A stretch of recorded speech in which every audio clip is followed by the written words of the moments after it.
Hello, everyone. I'm Danny, and welcome to our podcast.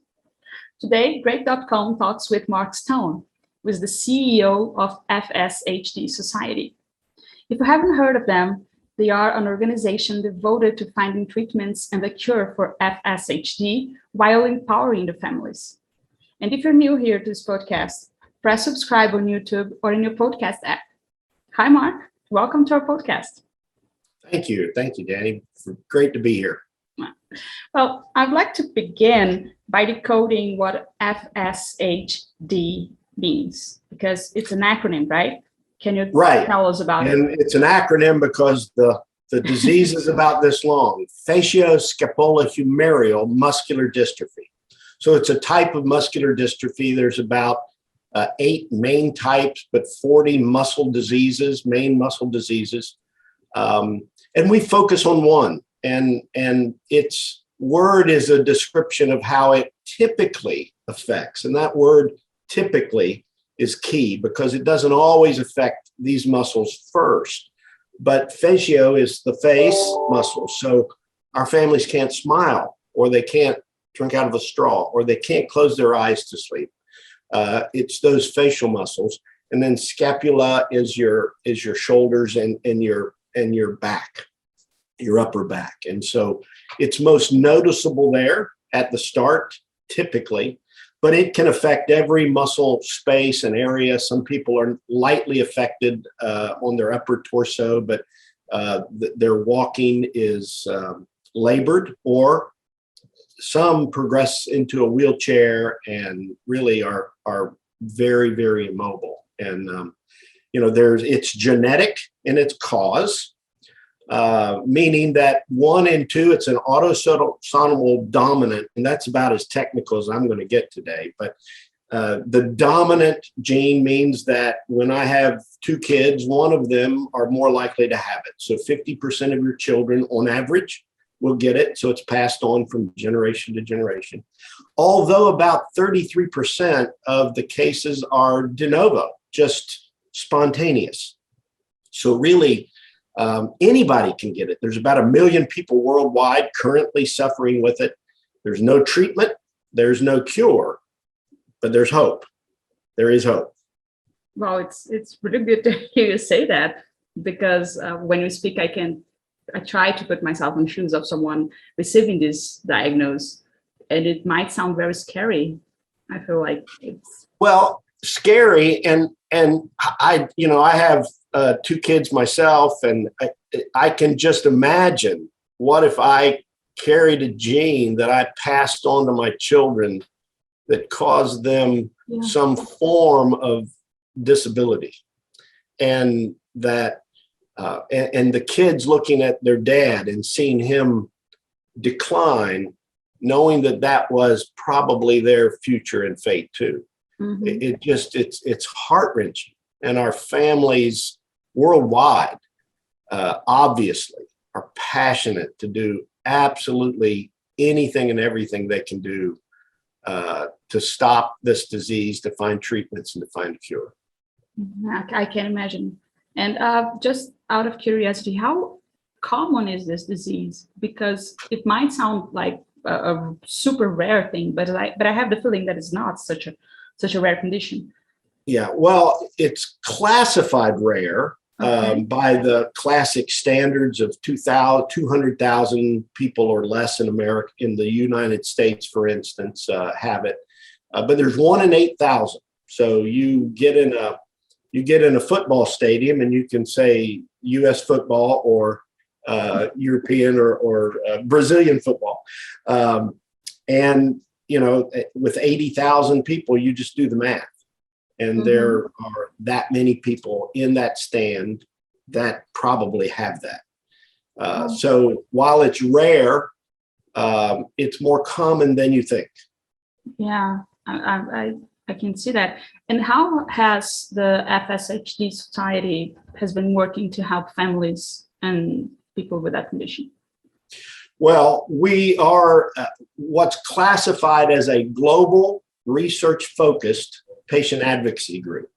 There are some patient groups in the world that focus on care and nurture of people who have a disease. And they're admirable, they're good, they raise awareness. They help people get along in life with their disease and live with their disease. We do a portion of that as our mission, but our main thrust is how do we move research and therapeutic development forward faster? How do we create an accelerated process so that a typical development time might be from 15 to 20 years, and we reduce that down to 5 and get a therapy to the market faster? It's interesting that an organization like us, and there have been many scores that have gone on before us and paved so I'm not some genius that have found a secret path to a shortcut. I just follow a well-worn path of my predecessors, so to speak, in other disease areas. But there is a space that we can play globally that can reduce that. So we are a global catalyst and facilitator. We started out like any other organizations like ours 30 years ago.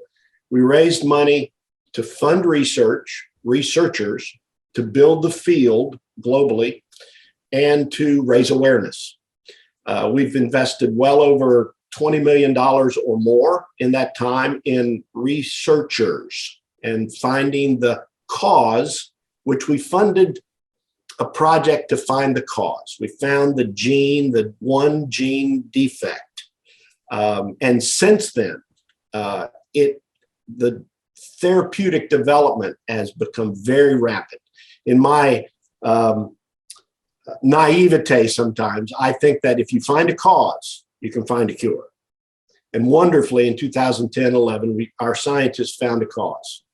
So since then, we've been working on the cure. And now, wonderfully, why I said there's hope, there's over 15 biotechs and pharmaceutical companies that are working on a therapy to stop the disease.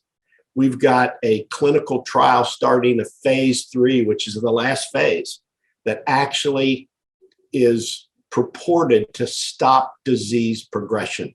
So there's no more muscle loss. There's no more decline.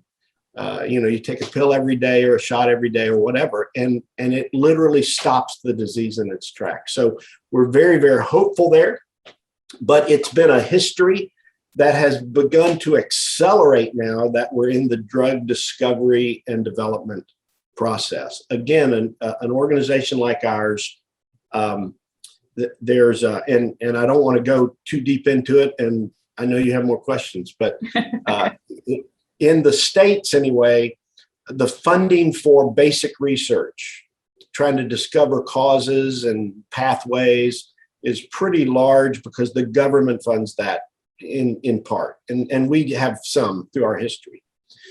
Over in the clinical side, pharmaceuticals worldwide fund that part. So those are really well funded. But there is a thing called the valley of death in this business. And I didn't come up with that term.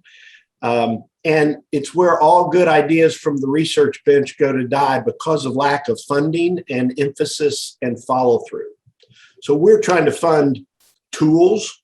We're trying to build clinical assets like a clinical trial research network that's really worldwide. It's 20 sites worldwide, United States, Canada, Europe. We're trying to build a global patient group. We've launched the World FSHD Alliance, which is in 20 countries of the world, some very, very active: UK, Europe, Brazil, China, Australia, very, very active groups, because it takes two things. It takes the tools that can tell whether a disease is effective or whether a cure, a treatment is effective at stopping the disease, and you need patience.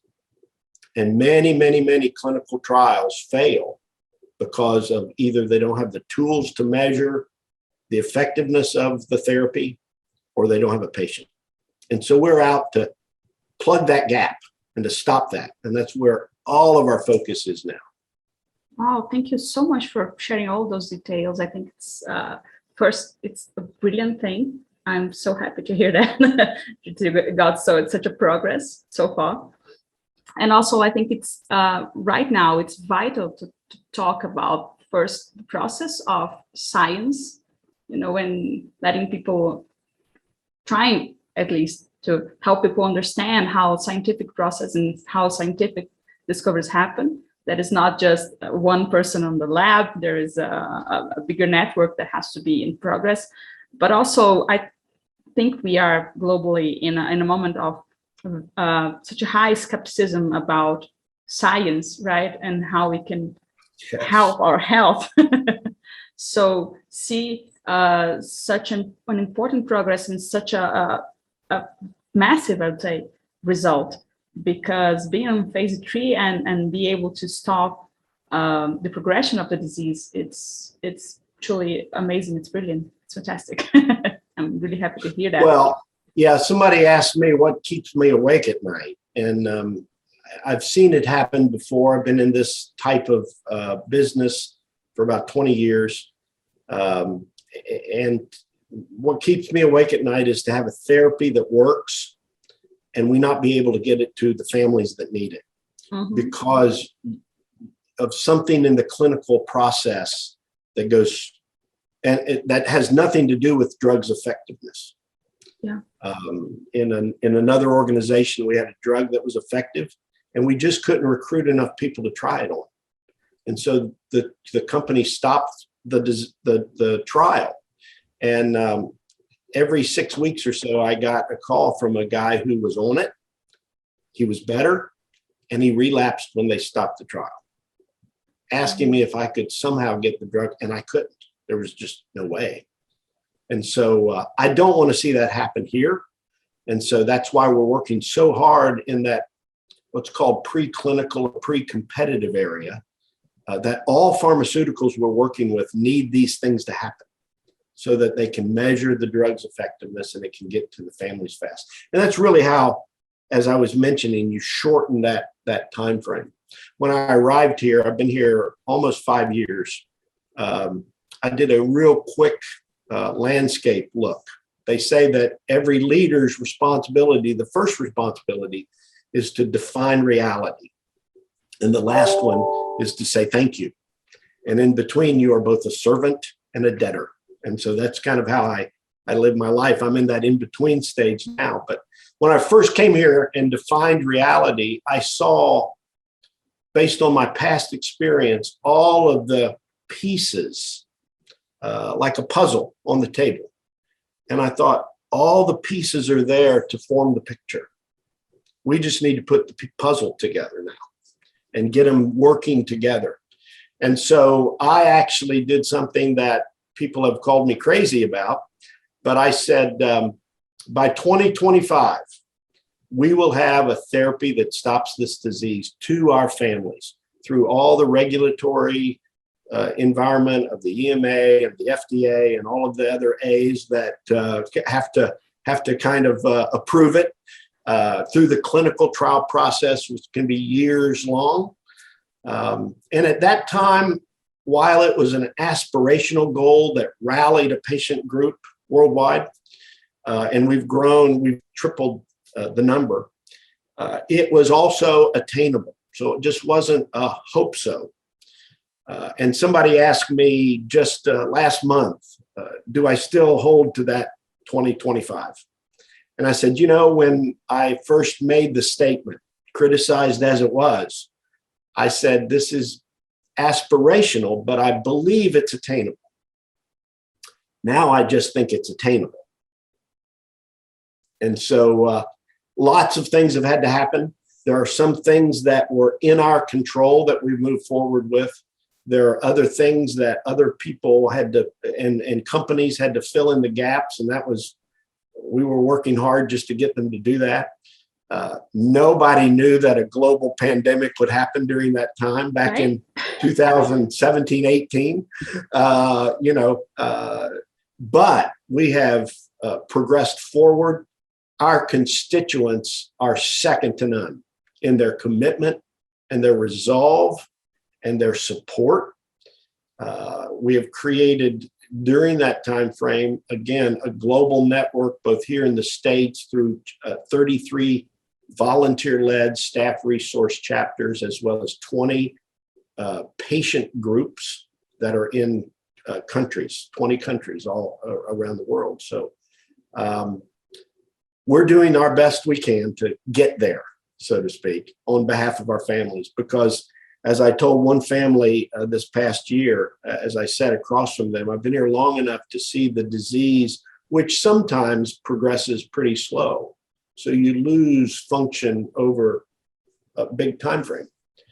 I've seen them decline. And these people are not just people I serve, but they've become family to me. And I told this one individual, I said, if we had a cure tomorrow, it would not be soon enough. It just wouldn't be.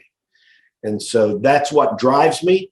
It's what gets me up every morning and keeps me awake every night. And what we, as a small but very efficient and very effective and very knowledgeable staff, keep working for to push forward. Wow, that's great. And what I hear is, do we need to reschedule a new meeting by 2025? Is that it? You got it. Yay! That's the date on the calendar. Interestingly, when I go to some of our chapter meetings, they always want me to pull out my little timeline. Oh. I've got a countdown clock on my phone that I look at almost every day. And it's relentless. I'm telling you, it's relentless. Well, I would be anxious, but that's that's on me. Well, but that's truly awesome to hear. And well, let's just talk a little bit about this part that involves people that live with that condition, with that dystrophy. If I knew anyone that has been diagnosed with that, what is the best thing that I can tell them regarding your society? Could they reach out for help? Could they, try to seek help or information from you? Yes, FSHD Society.org. It's the global place, literally, where you can go as a family member, a caregiver, or a patient, and get all the information you need. We have a whole library of videos from doctors, highly respected, world-changing doctors and researchers, as well as parents and family members, our chief science officer, not just explaining the disease, but also how to live with the disease and what to do in order to maybe prolong a healthier life with the healthy muscles you still have. Some of those kinds of things. Also, how to get involved and how to be your own best advocate. So there are a lot of neuromuscular clinicians and specialists that, because it's a rare disease and it's in an umbrella of 40 different muscle diseases, sometimes they don't see an FSHD patient. And so they go back to their learning from medical school, which might be antiquated somewhat. So, for instance, we launched last year an all virtual continuing medical education where doctors get actual medical credit for taking it on the signs, symptoms, and treatments for FSHD. And it's there, and they can log in at their own convenience and get medical education credit and learn how to treat our families. So it is truly a very robust website for our families, for patients. We have caregiver support groups because they're often overlooked in this whole process. Because as function declines, sometimes a mate, a spouse, a significant other, a family member has to step in and help with some daily routines and some of those kinds of things, and that can wear on a caregiver. And so we focus on the whole journey from soup to nuts, start to finish, the whole alphabet, so to speak, of what it's like living with this, even though we're working primarily to fix this so that kids and grandkids in the future don't have to worry about it. That's great. And well, unfortunately, that is my last question for you today. But for everyone that would like to help your cause, what is the best way to do it? Well, again, FSHD Society.org. They can go there. There's a donate button. It's trite but true that the dollars makes the vehicle go faster. We have a sure and certain path. We know where we need to go. We're not guessing at that. We know what needs to occur. We're not guessing at that. And it really just takes the resources to get from point A to point B, and we will hit our 2025 mark, period. So that's what the global community, the people that have heard this and might go, wow, that doesn't affect my family, but you know, that's something that I just feel compelled to do something about.